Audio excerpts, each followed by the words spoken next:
Hai semua dan selamat petang. Nama saya Ong Shin Rin selaku Presiden Persatuan Sukan Orang Pekak Malaysia. Okey, boleh ceritakan sedikit latar belakang Deaf Sports Association ni? Terutamanya saya ingin mengucapkan ribuan terima kasih atas jemputan untuk interview ini.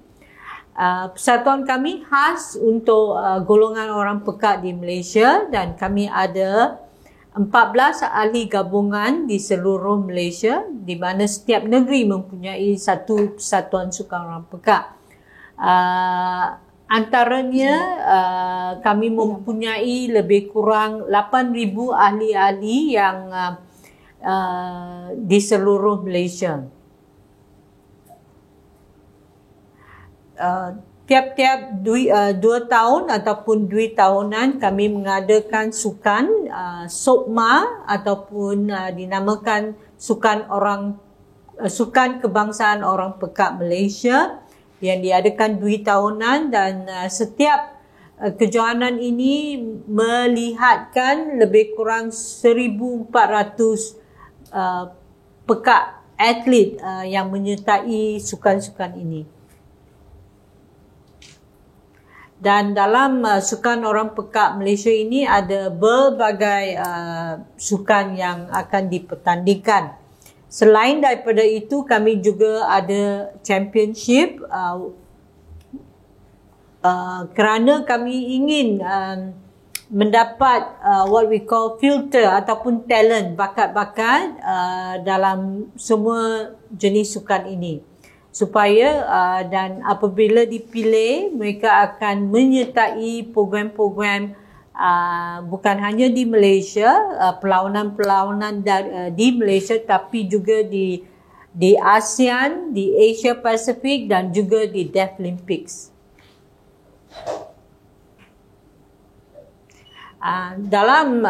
Dari segi pendidikan, kami ada mengajar kelas-kelas ataupun kursus-kursus bahasa isyarat, menghadiri kursus-kursus sport science ataupun technical dan juga sport science dan juga technical,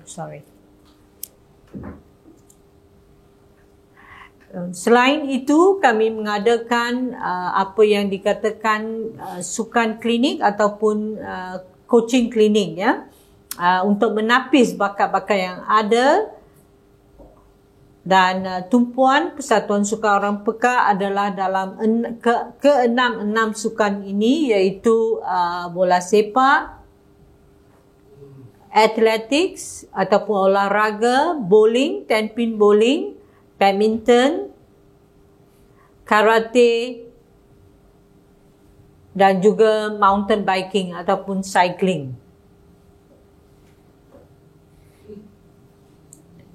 Okey, boleh kongsikan sedikit cabaran dan halangan membimbing mereka yang dikatakan perlukan perhatian yang istimewa. Boleh ceritakan sikit cabaran dan halangan ni? Cabaran yang paling utama di sini adalah pendidikan pada coach, komunikasi di antara jurulatih dan juga pemain-pemain atlet kami.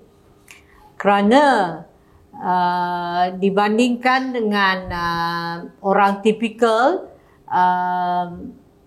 orang pekak perlu kerap kali dilatih beberapa kali sebelum mereka difaham. Kerana coach kami adalah yang bukan pekak, dan kerana itu komunikasi mungkin ada masalah dan orang pekak lebih pelajari melalui mata daripada mendengar. Dan selalunya kalau ada latihan-latihan perlukan jurubahasa isyarat untuk bersama-sama dengan atlet dan juga coach jurulatih untuk menyenangkan komunikasi di antara mereka.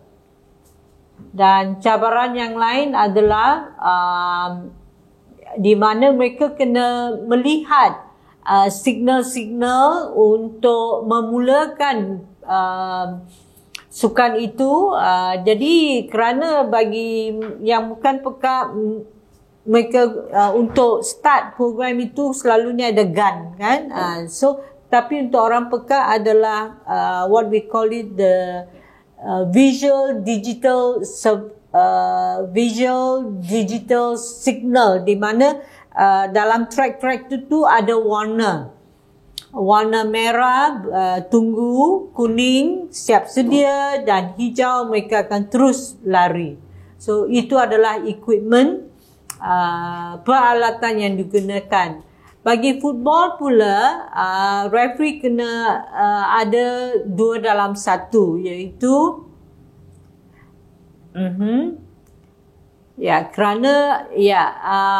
dan referee bagi perlawanan football bagi orang yang bukan pekak hanya 1, tapi untuk orang pekak perlukan 2, 1 di sebelah kanan dan 1 di sebelah kiri, di mana jika referee di sebelah kanan meniup whistle serta flash bendera, referee yang di sebelah kiri juga akan berbuat sedemikian so that pemain-pemain pekak boleh melihat jika mereka pandang ke kiri ataupun mereka yang pandang ke kanan. Seperti juga dengan karate, mereka akan gunakan warna biru dan merah, di mana apabila pemain yang memakai belt biru mendapat markah ataupun membuat kesalahan, lampu biru akan cerah. Jadi bila orang pekak, atlet pekak melihat lampu itu, mereka akan berhenti bermain dan tahu apa referee yang telah buat. Jadi kesemua kejohanan sukan memerlukan lampu ataupun isyarat-isyarat ataupun peralatan yang sesuai dengan kegunaan orang pekak, dan kegunaan penterjemah bahasa isyarat juga penting di setiap kejohanan. Dan cabaran kami ialah kami tidak cukup penterjemah bahasa isyarat, kerana penterjemah bahasa isyarat itu mesti juga fasih dalam peraturan-peraturan sukan dan apa referee nak sampaikan pada atlet-atlet kami. Okay, kita tahu ada juga coach yang bukan pekak. Macam mana pemilihan coach untuk pemain-pemain MSDEF?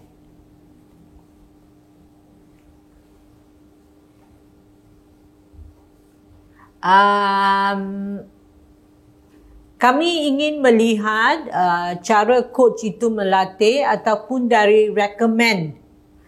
recommendation daripada MSN ataupun daripada orang pekak yang telah mengalami coach itu di sekolah ataupun di institusi, dan juga budi bicara. Kita akan berbincang jika mereka boleh meluangkan masa untuk belajar bahasa isyarat. Dan kami akan memilih jurulatih yang bersedia untuk belajar bahasa isyarat dan juga tahu tentang komuniti orang pekak dan tahu sedikitlah bahasa isyarat. Dan kami rasa puas hati kerana keempat-empat coach yang kami ada, iaitu badminton, bola sepak, olahraga dan juga bowling, fasih dalam bahasa isyarat. Bukan katakan sangat fasih, tapi maybe dalam tahap 1. Katakan Lucy maybe tahap 4, mereka baru ke tahap 1 atau 2 lah. Okay, kita tengok daripada segi pemilihan atlet pula untuk masuk ke dalam persatuan MSDEF ini sendiri bagaimana? Dari selection ataupun open untuk siapa-siapa yang mempunyai masalah pendengaran?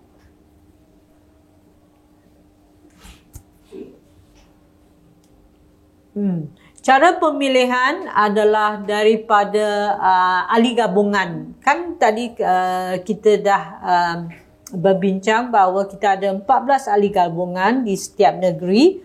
Jadi ahli gabungan di setiap negeri membuat pilihan dahulu, dan kemudian kita adakan championship dan juga 2 tahunan acara sukan SOKMA. So dari situ kita boleh memilih semua atlet yang dipilih untuk dari unit pembangunan sukan yang membuat pemilihan itu. Dan semua pemain-pemain yang berkaliber akan dipanggil untuk satu pusat latihan dan pemilihan pertama. Dan selepas ditapis, katakan contohnya bola sepak, kita ada 80 pemain atlet yang telah menunjukkan bakat.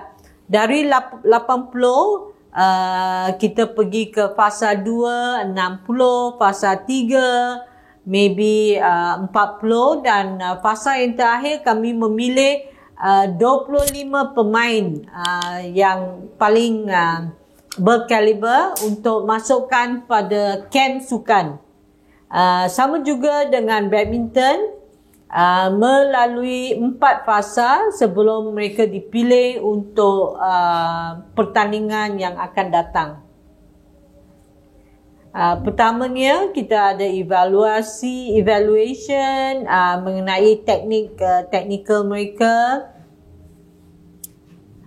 stamina dan juga disiplin.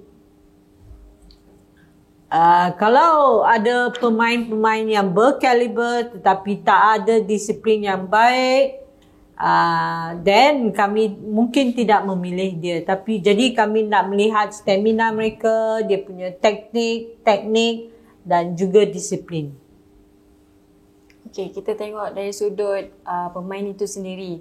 Orang pekak mungkin bukannya daripada lahir dah terus pekak. Ada yang mungkin demam dan sebagainya. Jadi pemilihan pemain ataupun atlet ke dalam MSDF ini memang betul-betul sejak lahir sudah pekak, ataupun kita akan pilih sesiapa yang memegang kad OKU dan pekak saja?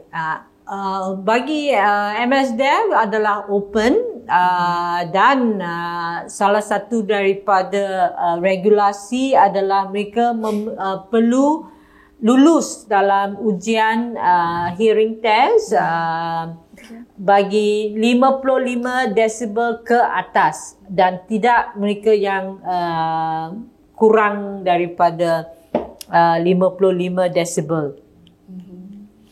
So purata dia adalah 55 desibel, dan juga mesti memegang kad OKU daripada Jabatan Kebajikan Masyarakat. Okey, kita tengok MSDF sendiri menjaga atlet-atletnya. Mungkin satu hari nanti atlet dah boleh berdikari ataupun dah boleh menguruskan diri sendiri dalam sukan, mungkin akan dilepaskan.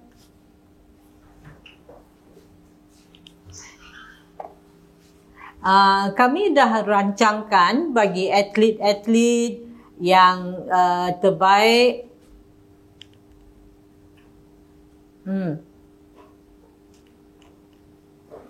Dan jika boleh dengan kelebihan mereka akan dimasukkan untuk pekerjaan. Kami akan berurusan dengan syarikat-syarikat untuk mengambil mereka bekerja, ataupun jika mereka masih muda, kami juga telah berunding dengan Yayasan Kebajikan Atlet, di mana mereka mengikuti kursus-kursus seperti hospitality, servis, untuk mendapat diploma ataupun sertifikat. Jadi ini adalah satu peluang untuk ex-atlet untuk pembangunan diri mereka. Baru-baru ini kami ada atlet yang dah retire dah pun bersara daripada sukan, dan kami juga telah pun berjumpa dengan syarikat macam DBKL untuk memasukkan mereka untuk bekerja dalam tempat-tempat ini. Okey. Akhir sekali, apa harapan Mr. Ong untuk MSTEF?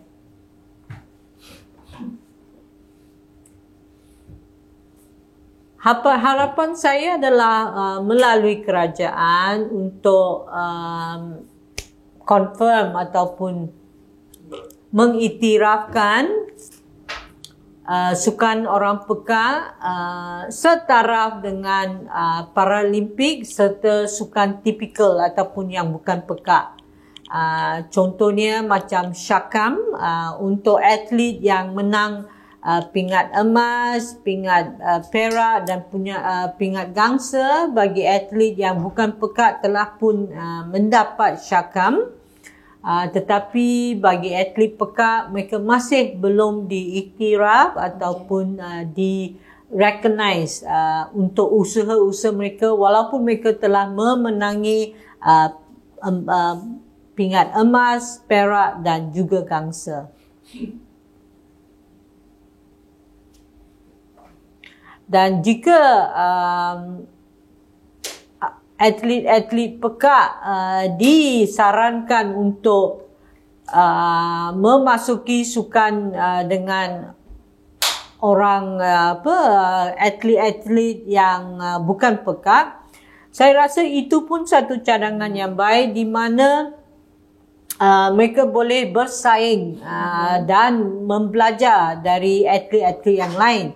Tetapi atlet pekak harus diiktirafkan dahulu supaya bakat mereka dikenali.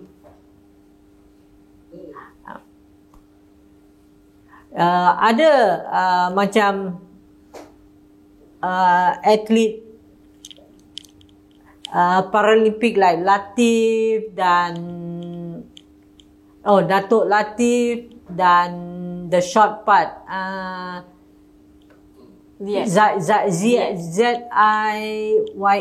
Ziyad yang boleh masuk ke